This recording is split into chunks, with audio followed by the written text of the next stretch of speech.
আসসালামু আলাইকুম ভিউয়ার্স, আজকে আমরা বিফ বার্গার করতে যাচ্ছি বাসায়। এখানে প্রায় 2 পাউন্ড বিফ কিমা আছে।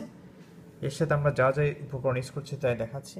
অনিয়ন পাউডার আমরা ইউজ করব, ব্ল্যাক পেপার পাউডার, সব কিন্তু পাউডার দেখতে পাচ্ছেন, আর গার্লিক সল্ট ইউজ করছি।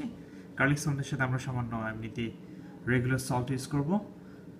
জিঞ্জার পাউডার ইউজ করছি, আদা গুঁড়ো, আমরা সব কিছু আজকে পাউডার ইউজ করছি। আমি যে কারণে সবগুলি পাউডার ইউজ করছি, আমি কিন্তু আদা বাটা দিতে পারতাম, আপনারা হয়তো জিজ্ঞেস করতে পারেন বা রসুন বাটা, আদা বাটা, পেঁয়াজ বেটে দেওয়া যেত, কিন্তু সব কেন পাউডার ইউজ করছি। পাউডারের ক্ষেত্রে সুবিধা হচ্ছে আপনার বাইন্ড করতে সুবিধা হয়। আপনি যদি লিকুইড দেন সেক্ষেত্রে এটা বাইন্ড হয়তো ভালো হবে না।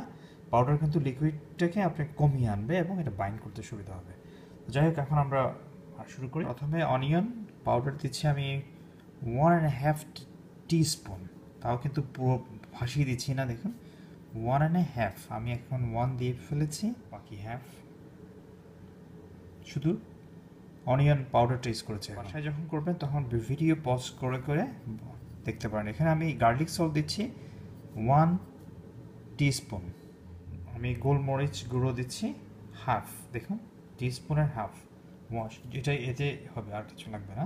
আর এখানে জিঞ্জার পাউডারটা দেখছেন 1 চামচ দিচ্ছি আমি।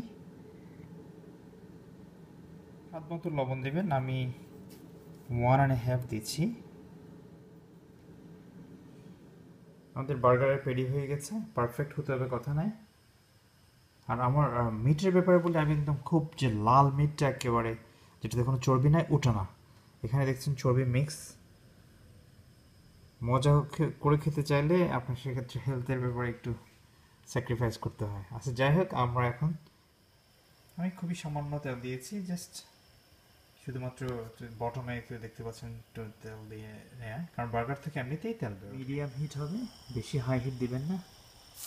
একই সাথে 3টে দিয়েছি, আমি খুব বেশি ক্রাউডেড করে ফেলিনি, আর প্রায় 3 থেকে 4 মিনিট পরে আমি উল্টে দেবো, দুপাশ যেন ভালো মতো হয়। আমি পার্সোনালি এ ধরনের সেসমি সিড পান পছন্দ করি, আপনারা আপনাদের নিজস্ব পছন্দ মতো নিতে পারেন। আর একটা কথা বলি, এটা খুব ইম্পর্টেন্ট যে কাঁচা মাংস ধরার ক্ষেত্রে যে ব্যাকটেরিয়া থাকতে পারে, ওই জন্য এই ধরনের গ্লাভস পাওয়া যায়, আপনি যে কোনো গ্লাভস ইউজ করলেই ভালো। বানগুলো একটু টোস্ট করে নিচ্ছি, একটু মেয়োনিজ দিয়েছি, এরপর একটু লেটুস।